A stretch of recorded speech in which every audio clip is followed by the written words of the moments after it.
David Cheo hapa tena.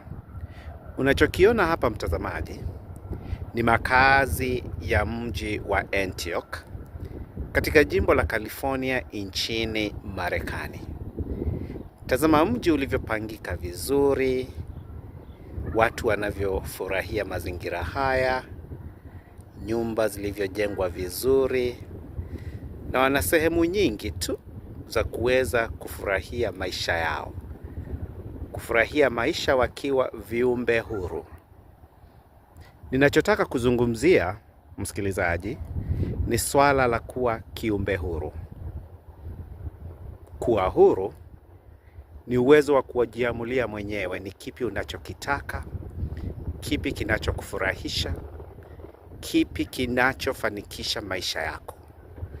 Unapokuwa kiumbe huru, unajiamulia ni elimu gani utapata ya kufanikisha maisha yako.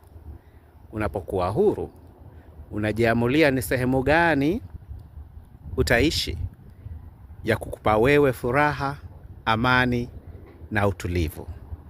Unapokuwa huru, msikilizaji, unajiamulia mwenyewe ni mahusiano yepi utakao kuwa nayo.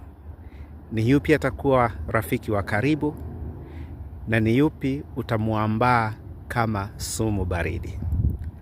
Hayo tu kwa sasa msikilizaji, kuhusu swala la kuwa kiumbe huru na umuhimu wake. Asante sana na kwaheri.